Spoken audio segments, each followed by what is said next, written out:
Hey everybody, welcome back to the garage, and today I am shooting on the streaming setup, but I'm shooting this as a video, and there's a reason behind that. That gives me the opportunity to go back, look at it before I post it out there, and honestly, this isn't necessarily something I want to live stream about. This is something I want to talk to you about, and that is becoming an expert at tuning your own vehicle. The first step that you can do without doing any tuning at all. Hopefully, all of the audio comes through better. I figured out something that was going wrong on the microphone. All the sync should be looking good. Everything should be good to go though, so this will be a test setup for moving forward. You're going to see the tune screen that we use on the live show. If you're interested in checking that out, that's Thursdays at 8 o'clock Eastern, right here on the garage. So make sure and stop by there. We would love to have you. And if you haven't already subscribed, hit that subscribe button down below. Make sure and ring that bell. That way you don't miss out on future tuning shows where we dive into specific topics about performance tuning, and I answer your questions live on the air here. That being said, I wanted to talk to you guys today about a trick. It's kind of a study aid that you can do that will make life so much better whenever it comes to tuning. Let's jump over to the tune screen here, see if everything's working all right. We've got a tune pulled up. The first thing that I want you to do is go in here underneath Edit, and I want you to go to View, and let's change this over to Basic.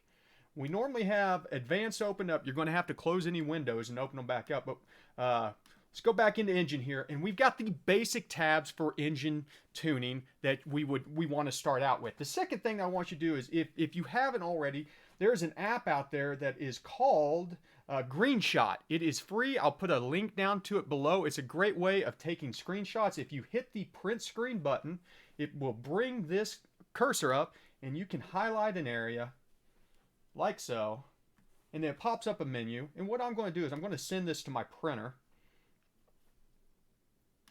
And you'll understand here in a second why.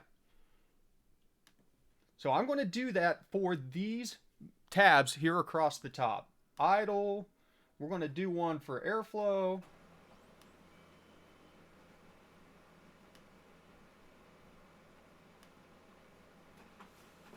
We're going to do one, well, we'll just do idle and airflow for now, but we'll do general speed density and the variable camshaft stuff. And this will all make sense. Just bear with me here while I get all this stuff printed out. See if I can just do it the quick way here. Do not ask again. And then we'll do the variable camshaft. So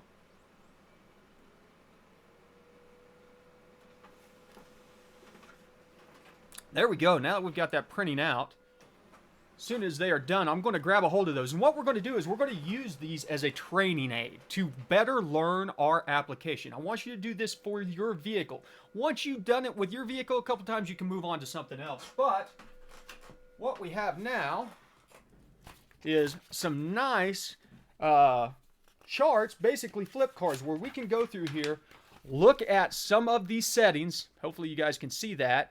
And then we can determine whether or not we know what's going on. So if we look at this first one, which I'll pull up the screen over here, that'll be the equivalent one, which is the idle. We have on here base set point, rolling moving idle, launch assist, startup, park neutral, auto start, in gear, auto start, maximum set point. So what I want you to do is take your paper copy without looking at your tune there and look at these things and see if you know what this is off the top of your head. If you do, go ahead and mark it off on your list. So I know what the base set point is on idle, so I'm going to put an X through it. I know what the rolling and moving idle is. Launch assist, I may not know what launch assist is, so I'm going to circle that one instead of putting an X through it. Startup, I know what all those are. Maximum set point, I know what all those are.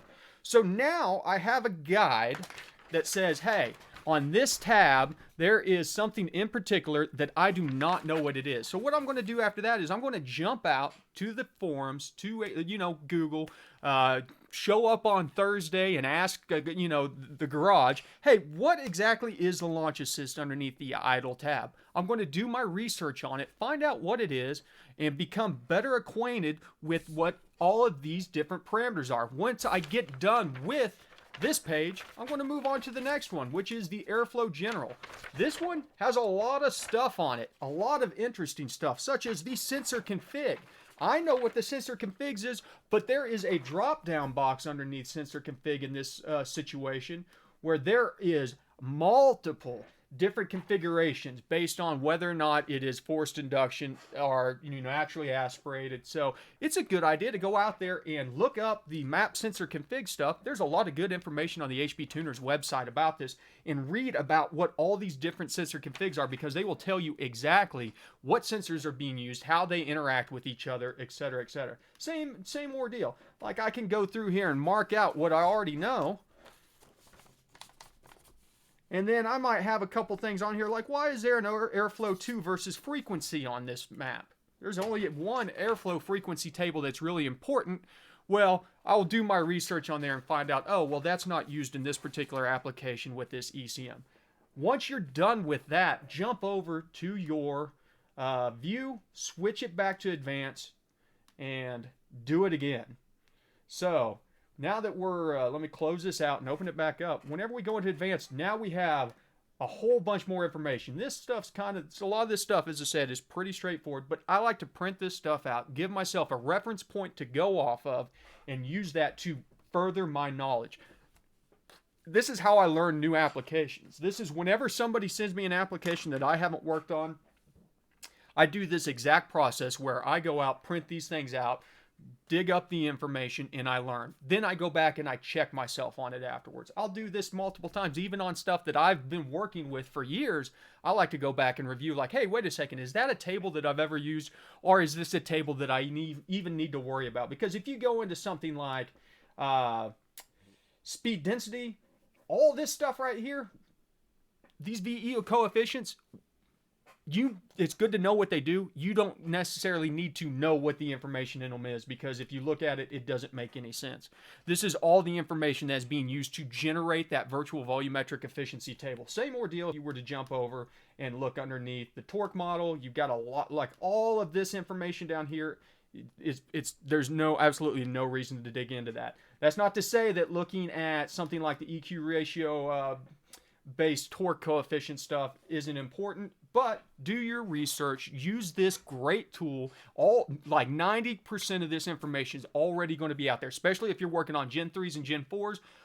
Probably 100% of the questions have already been asked, but this gives you a guideline that you can do in your own free time to go out there and learn how to be the best tuner specifically to your platform. And if you want to branch out and start learning other platforms, you will see a lot of consistent items across all these different things, but you're going to bump into new things. And even on the same ECU, on one platform to the other, you will notice, hey, this isn't being used on this vehicle, but it's being used on this vehicle, etc., etc. So that's kind of my quick tip going into the weekend here. I want to thank everybody who showed up to the live stream last night. Once again, we're going to make this a Thursday night ordeal. It's called In Tune Live with the Garage, Thursday nights, 8 Eastern. If you have not already, make sure and hit that subscribe button. If you find any of this information helpful, make sure and throw a thumbs up. That helps me out more than anything else. Subscribes and likes builds the world on that. On top of it, if you want more information about the Patreon, there will be a link down below in the description box. That's a great place to get behind the scenes stuff, get some special tuning access in it, and just check it out. If you're into it, cool. If not, no worries. Just show up on Thursdays. Love to see your guys' faces on Thursdays, and enjoy your weekend. I don't know what the beer for the weekend's going to be yet, so I know that Tito's vodka is on the list, so everybody have a safe weekend. Get out there. ABT, always be tuning, and thanks for stopping by the garage.